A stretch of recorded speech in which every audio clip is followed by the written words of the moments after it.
때는 2021년 여야의 오선 의원 둘이 훗날 태평성대를 위해 큰 뜻을 도모하였느니라. 오선의 지혜와 품격으로 21대 국회를 이끈다. 오선의 정치비책 정비록. 소년급제 하지만 줄서기 정치 거부해왔습니다. 대한민국 정치를 이끄는 쌍두마차 수도권 내려오선 안민석 더불어민주당 의원 어서 오세요. 네, 안민석 의원입니다. 영남권 내려오선 조경태 의원 어서 오세요. 네, 안녕하세요. 조경태입니다. 두 의원 모두 전화로 만나 뵙게 됐습니다. 왜 안 오시는 건가요? 조경태 의원님. 코로나가 너무 심해져서 네. 조금 다들 조심하는 게 더 좋을 것 같아가지고요. 네. 예, 그래서 뭐 이렇게 비대면으로 이렇게 인터뷰를 하게 되었습니다. 알겠습니다. 나 화이자 안 맞으면 안 움직일래 그래가지고 하시는 건 아니죠? 많은 국민들께서 지금 백신이 공급이 좀 더뎌져서 많이 힘들어하고 계시고요. 네.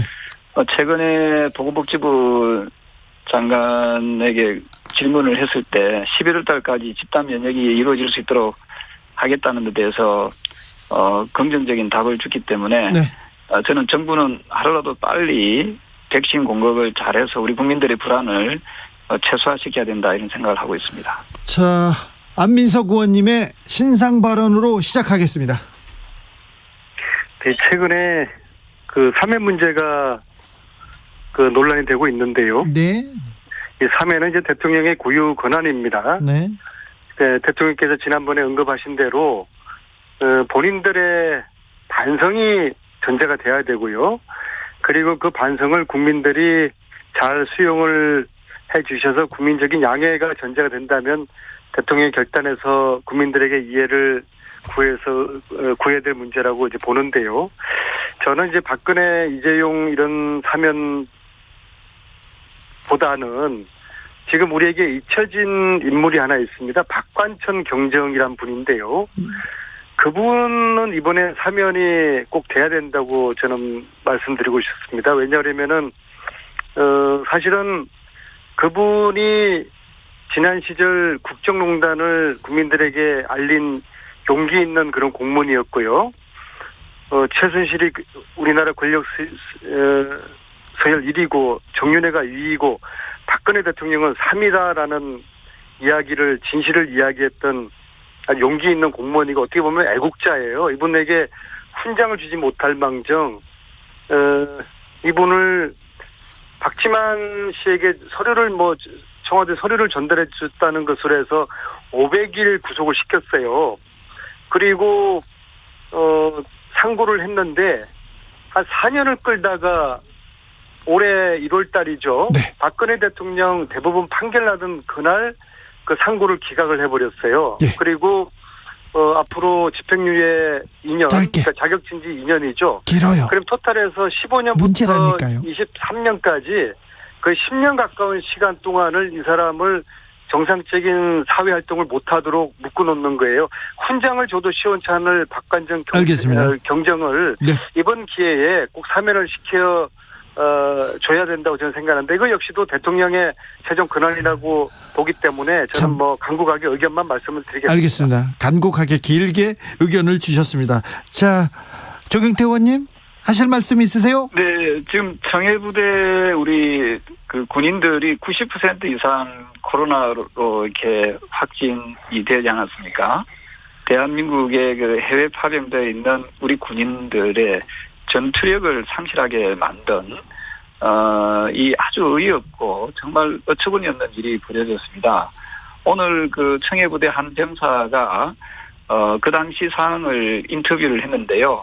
그 살려달라는 그런 병사들의 그 어떤 그 목소리가 그 당시에 속출했고요. 또 그 지옥이었다 이런 표현을 썼거든요. 네. 저는 그 해외에 파병되어 있는 각종 부대원들에 대해서 우리 군인들에 대해서 누구보다도 먼저 저는 백신을 공급했어야 접종을 했어야 옳았다고 생각을 합니다. 네. 참고적으로 아시다시피 주한 미군들은 작년 12월 29일부터 백신 접종을 했었거든요. 그렇죠. 다른 해외 파병 부대들도 백신 접종 완료했는데. 저는 국군 통수권자가 대통령이지 않습니까? 예. 자꾸 국방부 장관한테만 미루지 말고 저는 국군 통수권자인 대통령이 직접 나서서 사과하고 책임지는 모습을 보여야 되고요. 또 관련된 인물들, 국방부 장관을 비롯해서 질병관리청장 등 또 보건복지부 장관 등 이 관련된 인물들에 대해서는 저는 엄하게 저는 문책하고 이런 어이없는 일을 벌이게 만든 부분에 대해서 대국민 사과를 대통령이 직접 해야 된다. 그런 입장입니다. 아니 그런데 정은경 청장까지 이렇게 문책해야 됩니까? 저는 지금 이 지금 질병 재난이지 않습니까? 예? 코로나가요. 그 질병 관리의 책임자들은 저는 청와대 김오란 비서관도 포함되고요. 저는 질병관리청장도 저는 책임 선상에 있다 이렇게 보고 있습니다. 저는 해외에 나가 있는 우리 군인들 역시도 이 대한민국 국민이지 않습니까? 아, 국민이죠. 그래서 제대로 챙기지 못한 관련자들에 대해서는 저는 엄하게 저는 문책해야 된다 그런 생각을 합니다. 아니 조금 이번 일은 상당히 유감이고요.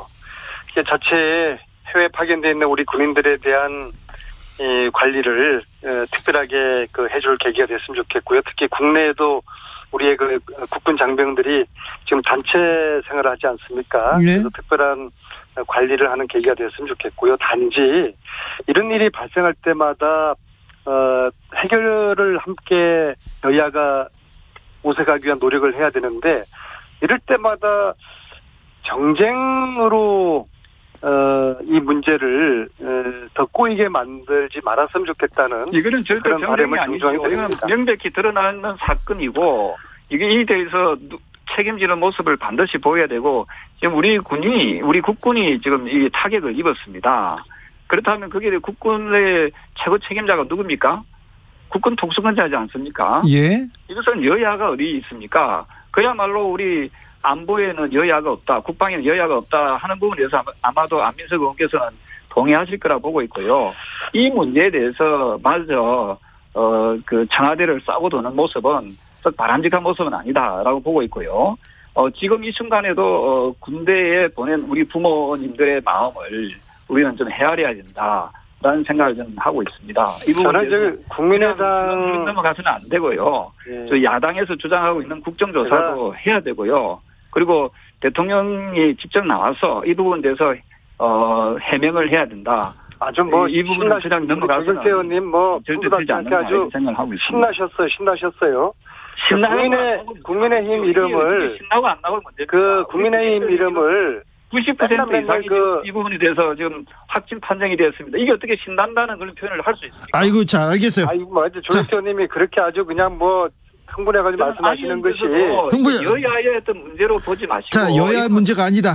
자 우리 국민들의 어떤 생존의 문제에 대해서 우리가 좀 여야가 이 부분에 대해서만큼은 정확하게 우리가 잘못된 부분이 있다면 잘못됐다라고 이야기하는 것이 바람직. 그게 바로 공정 아니겠어요? 잠시만요. 조경태 의원의 안타까움에 대해서 대해서 신나셨어요 말은 사과하고 넘어갑니다. 안민석 의원님.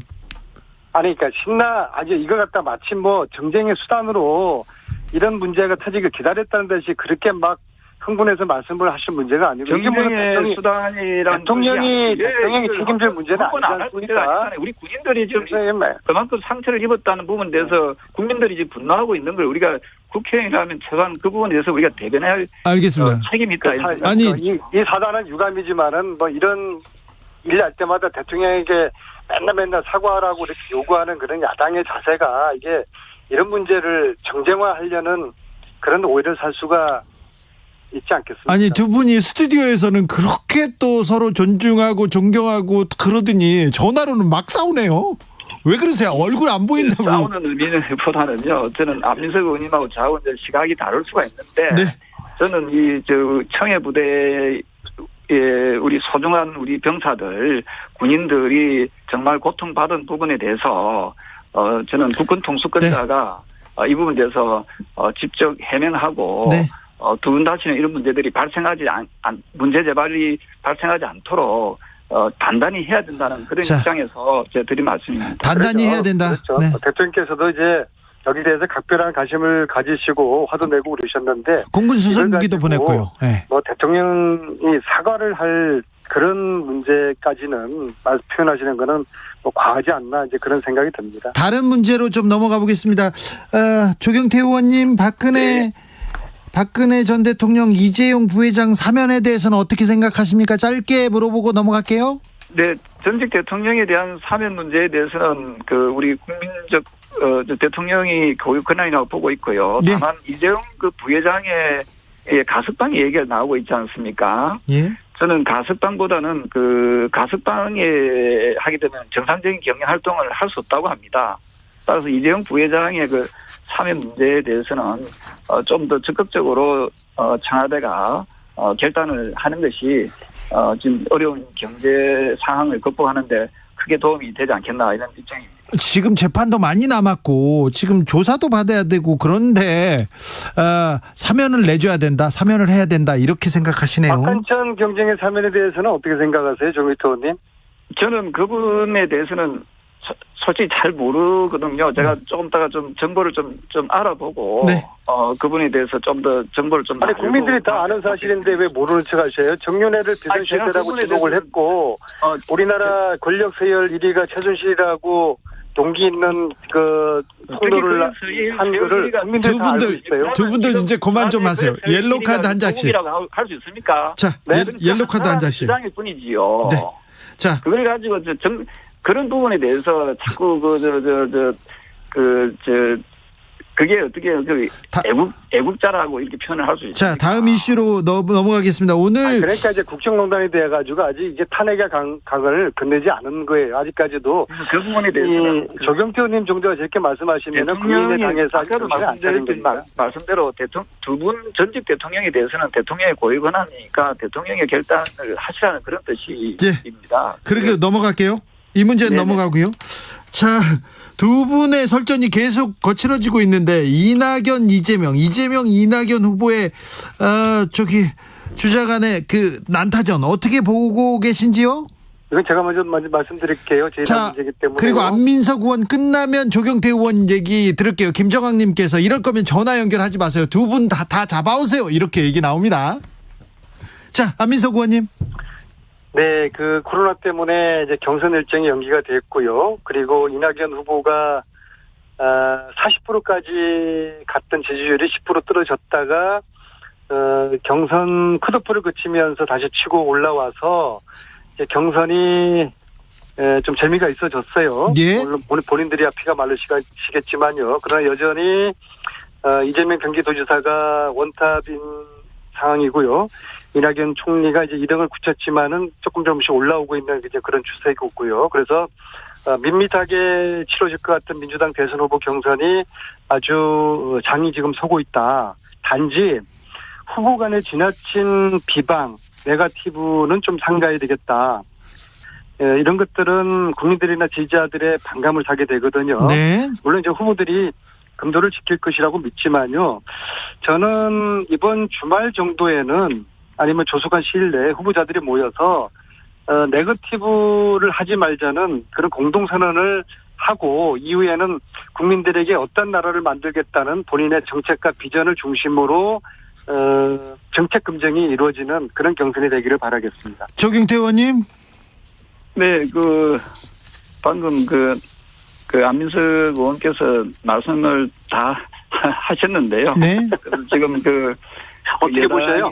선출 과정이 상당히 좀 과한 측면이 없잖아 있고 또 국민들께서 눈살을 찌푸리고 있지 않는가 이렇게 보고 있습니다. 예. 개인적인 검증도 좋지만 좀 더 정책적인 경쟁을 하시길 바랍니다. 네, 안민석 의원은 이재명 캠프의 총괄 특보단장으로 선임됐습니다. 조경태 의원님은 국민의힘 쪽에서 이렇게 좀 쳐다보고 있는 후보가 있습니까? 다 쳐다보고 있고요. 네. 어쨌든 국민의힘이 내년에 정권을 다시 되찾아와서 대한민국을 정상화시켜야 된다는 그런 국민의 여망을 담아내도록 하고요. 어떤 후보가 됐든 간에 지나친 네거티브를 좀 자제하고 예. 공정하고 정정당당한 어떤 대결을 통해서 좋은 후보가 선출되길 바라고요. 저도 당에서 중진 의원으로서 우리 당이 또 너무 밋밋하게 가면 되지 않지 않습니까? 예. 저는 그 제대로 된 그 경선의 열기를 더욱더 뜨겁게 만들어서 반드시 성공한 그런 경선이 이루어질 수 있도록 하는데 최선의 노력을 다하겠습니다. 최근에 윤석열 전 검찰총장 말실수가 이어진다 이렇게 조금 비판을 받고 있는데 조경태 의원님 어떻게 보세요?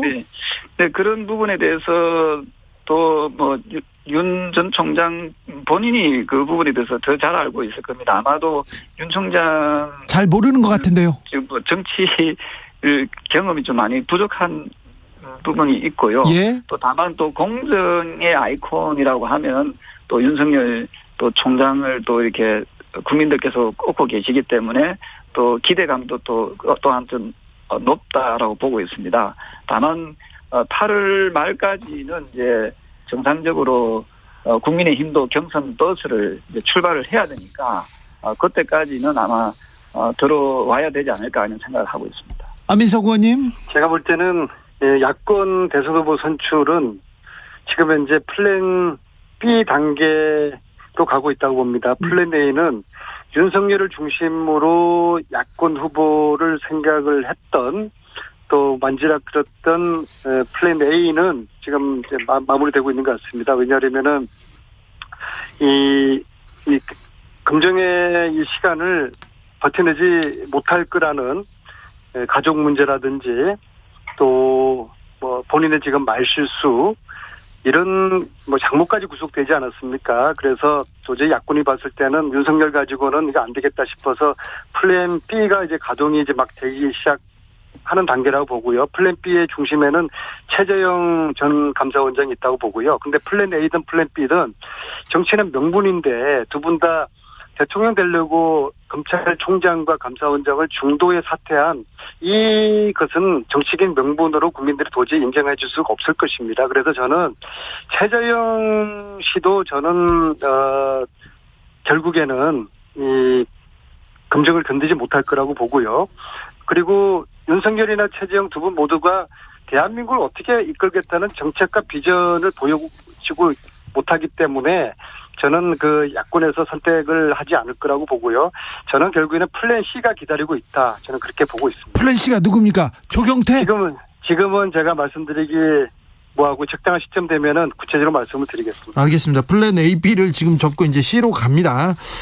아니요. 플랜 C는 지금이 아니라 예. 추석 전후 한 시점이 될 거라고 저는 보고 알겠습니다. 있습니다. 1501님께서도 플랜 A, B 이거는 저도 예상했어요. 이런 의견이 있었습니다. 김경수 경남지사에게 실형이 선고됐습니다. 이 부분에 대해서 어떻게 보셨습니까? 조경태 의원님. 네, 참으로 그 유감스러운 일이 벌어졌지요. 사필 기정이라는 말도 있습니다만은 아시다시피 그 국정원 댓글 사건 때는 한 41만 회의 그 댓글이었습니다. 비해서 드루킹 댓글 조작은 무려 4,133만 회 정도 된다고 하거든요. 한 100배 정도 수준인데요. 그래서 사실은 이 선거에 대통령 선거에 상당히 영향을 미쳤던 그런 사건이기도 하고요. 저는 거기에 비해서 실형이 2년 정도 이렇게 나왔는데 이건 상당히 좀 약하지 않은가 이런 생각을 하고 있고요. 안민석 의원님. 이 부분에 대해서 대부분 판결은 이제 존중해야죠. 하지만은 지금 말씀하시는 것처럼 개인적인 의견입니다만은 그래서 밝혀졌음에도 불구하고 아직까지 이 김경수 지사 그리고 또 여권 인사들이 저는 이 진솔한 사과 한마디 없이 방금 조금 전에 대부분 판결을 존중해야 된다고 이야기하고 있음에도 불구하고 지금 여권에서는 이 부분에 대해서 진솔한 사과 한마디 없다는 부분에 대해서 상당히 좀 답답하고 또 뻔뻔한 모습을 보면서 내눈안불의 그 극치가 아닌가 이런 생각을 하게 되었습니다. 안민석 의원님. 마치 이제 야권에서는 지금 또 조경태 의원님 말씀하신 것처럼 드루킹 사건 때문에 문재인 대통령이 당선되었다는 그렇게 과도한 해석을 하시는데요. 이게 지난 선거는 국정농단을 심판하는 선거였기 때문에 결과가 뻔한 선거였고요. 따라서 불법적인 선거를 동원할 이유가 없었고 실제로 홍준표 후보와 문재인 후보 차이가 17%로 이겼는데 정통성 운운하는 것이 이건 좀 너무 나간 것 같다는 그런 생각이고요. 그리고 실제로 김경수 지사는 어떤 여론을 조작하기 위해서 드루킹을 이용하고 또 드루킹 여론 조작 지시하거나 공모하고 실행했다고 저는 그런 인품 소유자가 저는 절대로 아니라고 보고요. 사실 이 판결은 드루킹 주장만 반영된 측면이 있고 그래서 김경수 지사도 굉장히 억울한 측면이 있다고 보고요. 그럼에도 불구하고 대부분 판결은 존중하겠습니다. 1457 말인지 반기인지 모르겠네요. 말인지 반기까지 나왔어요? 그게 지금 대부분 판결은 인정한다면서 또 그 죄는 또 인정하지 않는다면은 결국 대부분 판결을 갖다가 지금 무시하겠다는 거하고 뭐가 다르겠습니까? 안민석 의원님. 그건 알아서 해석하십시오. 예. 저는 개인적으로 물론 우리 안 의원님 그 뜻은 심정은 잘 이해가 됩니다만은 저는 이 부분에 대해서는 정말 잘못된 이 부분이고 앞으로 선거와 관련된 어떠한 불법적인 행위가 있으면은 저는 정말 이제는 더 이상 아예 그 길에서 꿈도 못 꿀 정도로 저는 엄격하게 다루는 것이 저는 옳다라고 보고 있습니다. 아니 저나 조경태 의원님이 내리오선을 하면서 많은 선거를 직접 간접적으로 경험을 했고 선거에 대해서는 나름대로 일각이 있는 그 입장에서 불법 선거하면 절대로 안 되죠. 그런데 이 판결을 가지고 야당이 지금 이야기 주장하는 거 예를 들어서 이것을 마치 국정원의 댓글 사건하고 같은 급으로 놓고서 대통령 사과하라고 하는 것은 이거 너무 우리가 시계 바늘을 있는 것이죠. 예. 아니, 시계 바늘을 그 당시로 돌려보면요. 그 당시에 안철수 후보도 상당히 높은 지지를 갖다가 가지고 있었습니다. 근데, 모르겠어요. 저는 드루킹이 어디만큼 영향을 미친지 모르지만은 무려 4,133만 회의 댓글 조작에 의해서 저는 많은 부분이 여론이 조작이 되었다 이렇게 보고 있고요. 이 부분이 반영이 됐기 때문에 저는 김경수 지사가 지금 2년 유죄를 받았다 이렇게 보고 있습니다. 조 의원님도 이번 만약에 실형을 받았겠습니까? 무죄로. 안민석 의원님. 그러면 조 의원님도 이번 이 드루킹 사건이 국정원 댓글 조작 사건하고 같은 급으로 보시나요? 저는 그때 당시보다도 훨씬 더 이거는 더 폭넓고 더 지독하게 이루어졌다 이렇게 보고 있습니다. 그야말로 지금 그렇게 보시는 거는 주로 이름 없는 소규모 사이트에서 벌어졌지만은 이 드루킹 댓글 사건은 네이버나 다음 등 대형 포털 사이트에서 주로 이루어졌거든요. 안민석 의원님. 타력 자체가 수백 대 수천 대가 될 것이다 저는 그래 보고 있습니다. 국정원 댓글 사건보다 드루킹 사건이 더 심각하다고 말씀하시는 조경태 의원님의 해석은 전형적인 내로남불이라고 봅니다. 어떻게 이것을 국정원 댓글 사건, 국가의 정보기관이 동원된 그 사건하고 이게 비교를 할 수가 있겠습니까? 조경태 의원의 긴 한숨으로 오늘 정비로 뜨겁게 마무리하겠습니다. 조혜숙님께서 능금협회가 조경태 의원을 좋아합니다. 계속 사과만 얘기합니다. 사과를 하래 얘기합니다. 1457님께서 플랜 C는 황교안이다. 1600님 플랜 C는 오세훈이다. 결론은 오세훈으로 간다. 8113님께서 이러다가 플랜 Z까지 나오는 거 아닙니까? 이렇게 물어봅니다. 두 분 감사합니다. 오늘. 네, 감사합니다. 네, 감사합니다. 정비로 안민석 조경태 의원과 함께했습니다.